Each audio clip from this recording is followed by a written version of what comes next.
You're listening to PetLifeRadio.com. Welcome to Animal Rights Show on Pet Life Radio. This is your host, Tim Link, and I'm so glad you're joining us today. Today, my very special guest is New York Times bestselling author, critically acclaimed author, I should say. Definitely the author of multiple books, and we're always excited about her thrillers that are coming out. So we've got Alex Kava on the line today. So we're excited to hear about Alex's latest book, Reckless Creed. So we want to find out what's going on with Maggie Odell and Creed, and obviously the puppy dogs and everything, and the rescues and everything that goes on in all these wonderful books. So we're excited to have Alex on board, and we're going to come back and talk to her about the latest book and also talk to her about her writing. So everybody just hang tight. You're listening to Animal Rights on Pet Life Radio. Sit. Stay. We'll be right back after a short pause. Well, 4 to be exact. Are you confused by the overwhelming number of supplements for your dog? Developed by a veterinarian, Dr. Baker's all-natural Canine System Saver is designed to address many of the common problems your dog faces today, including allergies, inflammatory diseases, arthritis, hip dysplasia, geriatric problems, and more. Restore and maintain your dog's health with Dr. Baker's all-natural Canine System Saver. Order 2 bottles today and receive 20% off plus free shipping. Visit CanineSystemSaver.com. To get this special offer, enter coupon code RS20 at checkout. Let's talk pets on PetLifeRadio.com. Welcome back to Animal Rights on Pet Life Radio. And join us today is author extraordinaire, New York Times best-selling author Alex Kava. Alex, welcome to the show. Thank you. Thanks. It's a pleasure to be here. We're excited to have you on board, and obviously the critically acclaim you have on all your books and the wonderful writing. And how many books are you up to now? I always like to try to keep count. Well, Reckless Creed was number 16. My goodness. So I have to ask It's been Ralph. fun. Yeah, I bet. Well, we're going to talk a little bit more about your writing and writing styles a little bit later in the show, but I want to jump right into the latest book, Reckless Creed, a Ryder Creed novel. Tell us a little bit about it, the concept of the book, and without giving away all the thrilling parts, how does it come about, and what are some of the unique angles you took in this book? Reckless Creed is actually the third book in the Ryder Creed series, and I like to write each book as an individual book so that readers can pick them up and enjoy them sort of as a standalone. They don't need to necessarily read the others. But Ryder Creed is kind of a special character. He's a former Marine, a canine handler, and he's come back and he's created a business where he trains scent detection dogs. And he's very different in that he takes abandoned dogs. I like to say he takes abandoned dogs and turns them into heroes. And oftentimes he will take not just shelter dogs, but dogs that have been abandoned, like at the end of his long driveway. He has a training facility in the panhandle of Florida and a long driveway where people know that he will take in their dogs. So it's a combination of dogs. It's not necessarily just the German Shepherds, the Belgian Shepherds that are usually used to train as scent detection dogs. So he has a whole different combination. And Reckless Creed, he and the dogs are actually asked to help find a killer who's using a deadly virus and is sending out virus carriers, which is a very, very different task for working dogs. And it was a lot of fun to be able to use that. So when you're putting together then the book, the angles with the dogs, I mean, when you first started this series, how did that part come about? Did you feel that, okay, I need a dog in here to sort of round this out, or was it something that you felt the character itself had that fit into the background of where the character came from and the character's history? But, I've been writing the Maggie Odell series. I have like 11 in that series. And in number 11, it's called Stranded, I finally had the opportunity to introduce a canine handler in that one. Maggie was going to be searching, and Maggie, by the way, is an FBI profiler. And she and her partner were searching for bodies of a suspected serial killer. And it gave me the opportunity to bring in a cadaver dog. And I created this character, Ryder Creed, and his favorite cadaver dog, Grace. Grace is this scrappy little Jack Russell Terrier, who I think she's become like my favorite character in all my books. But I had always wanted to do a cadaver dog, a scent detection dog, and I finally had the opportunity to do that in Stranded. And I loved Ryder Creed so much. I loved his character. I finally felt like I had created this kindred soul. Both of us, would be so happy to just live completely in the company of dogs. And Grace, when I developed Grace too, it just is like the pair of them were so perfect. I just thought, I am so not finished with these two. I want to continue, and I want to create a whole series of their own. And I was able to convince my agent and a publishing house to do that. And we brought Maggie Odell in for the ride because Creed is not law enforcement. And so I wanted somebody who could handle like the investigation part of the story and kind of unwrap the puzzle pieces. And it's worked out really, really well, I think. I've been writing the Maggie Odell series. Like I said, I have 11 in that series. And I don't have any kind of a law enforcement background either. So it's been a lot of research. It's been a lot of talking to experts and really figuring out things as I go along. But I love dogs since I was old enough to crawl and to start pestering them. So I finally feel like I'm writing a series about something that I know and love. And I love the other stuff. Maggie is not finished, and that series will continue. But I've just been having a really great time writing this new series with Creed and all the dogs. Now, we have to ask, you brought it up, and we just knew that you had a love affair with our furry canines. So, yes. So tell us a little bit about your menagerie before we move on. Well, I have 4 Westies, and they're all different ages. 2 of them are rescues, and then the 2 little ones I've come about as have gotten them as puppies. But Duncan is the oldest, and then there's Bringer and Maggie and Huck is the baby. And unfortunately, you might actually hear them barking in the background here. We're used to that. Yeah, I'm sure you are. Well, Westies are so much fun, and I love all dogs. I mean, I have to put a limit. I've had as many as 6 in my pack at one time, because a lot of times dogs come into your life, you don't plan on it, right? I mean, there's dogs that need to be rescued and need to be taken care of. So I've had as many as 6 dogs at one time. Actually, now that I think about it, I've had 7 for a little bit. But they're so much fun. And one of the things that I'm finding out with this new series is how much I don't know about dogs and how amazing they truly are. Their scent capabilities are, it's pretty cool, just the stuff that I'm learning. Dogs have, for instance, like 300 million scent receptors, whereas we only have like 5 million. And it's some of the things that they're capable of doing. Of course, I'm convinced that mine don't know how to do any of that because I can't even get them to come when I say come. So it's fun. I can't imagine. I've always had dogs in my life. Lost a lot of them. In fact, a couple of years ago, I lost my 16-year-old who had actually sat beside me for every single book that I had written up to that point, and literally sat beside me in the recliner. So it's always sad when you lose one, but there's so many dogs to have. So I continue to just accumulate dogs. There you go. And I'm sure you feel her presence around you every time you sit down and write now. I'm sure she's been your constant muse even afterwards. Yeah, his presence. Actually, it's funny that you say it's funny because he was named Scout after Scout Finch in To Kill a Mockingbird. Right. But I never ever told him that he was named after a girl, because even though I think he would have been able to handle it. But, yeah, so it's funny that That's right. Oh, goodness gracious. All right. Well, listen, we're going to take a quick commercial break, and then we're going to come back and talk a little bit more with Alex Kava about the book, her latest book, Reckless Creed. Also, I want to talk about the writing styles and processes. So everybody just hang tight. You're listening to the Animal Rights Show on Pet Life Radio. Sit. Stay. We'll be right back after a short pause. Well, 4 to be exact. I'm a U.S. Air Force member stationed overseas, and we have 3 rescued mutts.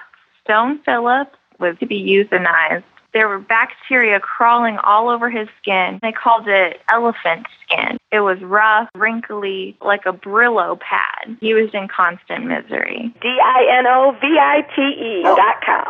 We started feeding him the Dynavite, and his skin, it's a 180 turnaround. His skin has cleared up. He's not in pain. Stone is in excellent shape today. He runs, stays slim and trim, and follows my husband around like he worships him. I would highly encourage you to get a rescue dog and start them out on Dynavite right from the beginning, and they'll make such a difference in your life. Call 859-428-1000. 859-428-1000. Or go to Dynavite.com. DINOVITE.com. Hi, this is Tim Link, animal communicator and pet expert and host of Animal Rights on Pet Life Radio. Have you ever wanted to know what your pet is really thinking? Do you want to find out if they truly understand what you're trying to tell them? Ever wish you could build a better understanding and closer relationship with your pet? Well, now you can. Learning to Communicate with Animals is a 4-part on-demand workshop. In the workshop, you'll learn the essential techniques that are necessary to communicate with animals, including what is animal communication, breathing correctly to achieve the perfect state to communicate with your animals at a deeper level, using guided meditation exercises and method to communicate with animals, and how to send and receive information from your animals. So if you're wanting to learn how to communicate and connect with your animals at a deeper level, visit PetLifeRadio.com/workshop and purchase and download Learning to Communicate with Animals. You'll be glad you did.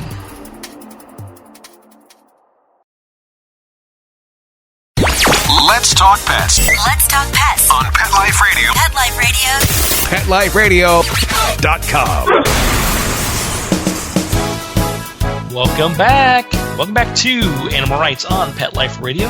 This is your host, Tim Link, and we've had the pleasure of talking to New York Times bestselling author Alex Kava about her latest book, Reckless Creed.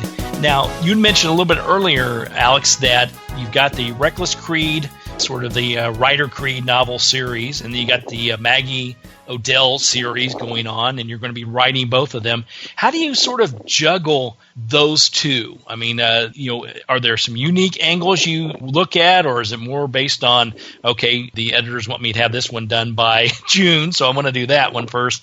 How's your whole process of keeping all that up in the air and juggling at the same time?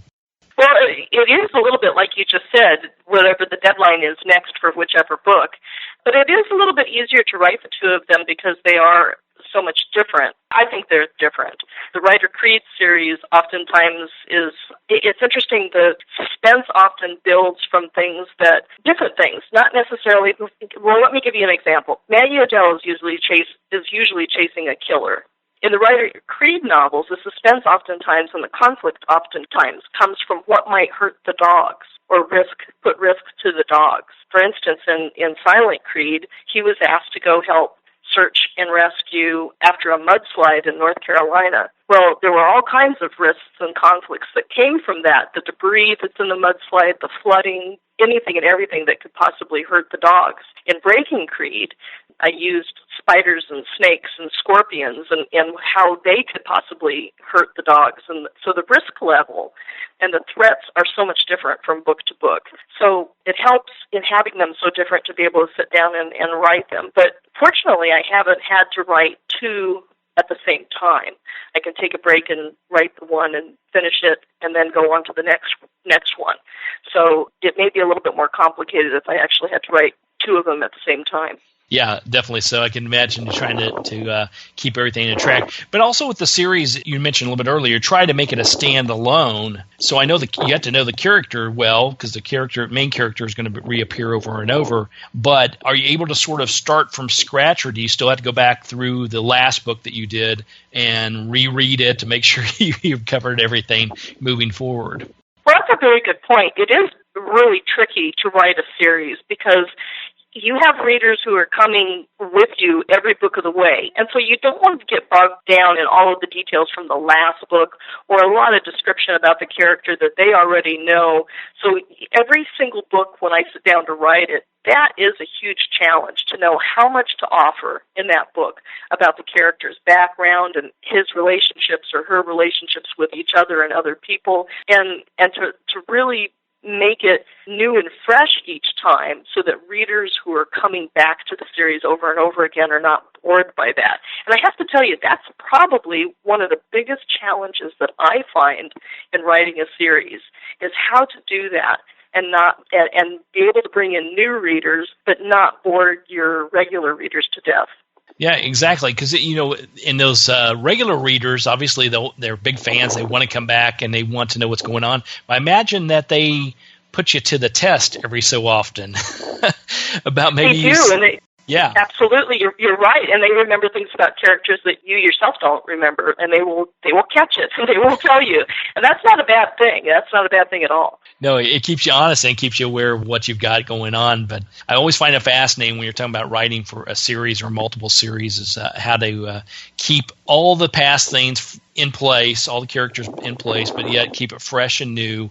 And then you're doing multiples at one time is definitely can lead to a challenge. It was a little bit harder with my Maggie Odell series because when I wrote the very first book, I never intended to write a series. I didn't read series. I had no idea how to even write a series. And all of a sudden my publisher came back and said, we really think we have a commodity here with Maggie Odell. We want you to write the next book in the series. And I was like, I don't have any idea how to do that. I even handed in an entirely different book for the second book. And they said that they wouldn't accept that one. I was 2/3 of the way finished with that one, and they said, no, we really need a second Maggie Odell. So I pulled up my bootstraps, and I did that, and then they came back and said, well, we need a third one, and then we need a fourth one, and it's sort of like, so I learned how to write a series, writing Maggie Odell literally by the seat of my pants, and I always think that maybe it was a good thing because I got to know her alongside my readers, and so I learned a lot of things, and it kind of kept that series fresh. That's probably why that series has lasted so long and why I've got so much more to learn about her and to go forward. Now, with Ryder Creed, it's a little bit different because I know this guy. I kind of have a vision for not just the next book, but the next book and the next book. And with the dogs being able to do so many different things with scent detection, I will never run out of ideas of storylines for them. So the Maggie Odell series kind of came about with me kind of yanking it and out of myself. And fortunately, the readers came along for the ride. And now with the Ryder Creed series, it just feels like this is so much something that I know how to do. It's been quite the journey, that's for sure. There you go.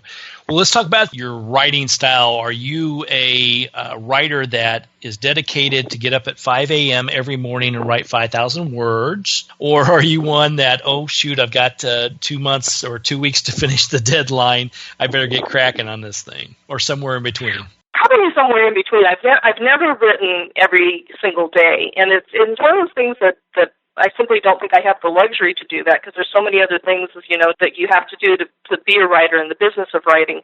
But it takes me longer to get into character and to get into the background. It's not like I can just do a couple of hours a day or crank out 100 pages. So I like to do what I've come to call my writing marathons. And I will try and take like a week where family and friends know they're not going to see me. The only thing I'm going to do every day is write and feed the dogs. And that's what I do for a week at a time. And if I can go somewhere else to do that, that's fine. Otherwise, I'm on my porch, my screened-in porch, or in my writing room doing it. But so I've never been a write every day kind of writer. It's always fascinating to me with authors and writers because you're right. I mean, when you mentioned don't have the luxury to be able to do just writing, there's a lot more that goes into being a published author than just writing the book and getting it edited and put on a shelf. It's all the marketing pieces afterwards and appearances and things you have to do. What kind of commitments does your publishing house put on you when it comes to a book? Or do they sort of let you dictate where and when you're going to go? Or is it more of, okay, you're going to go 3 months on the road, have fun? Well, I've usually always done somewhat of a book tour. That's always been kind of a given. I kind of recently have asked to maybe not do so much of a book tour and do more social media.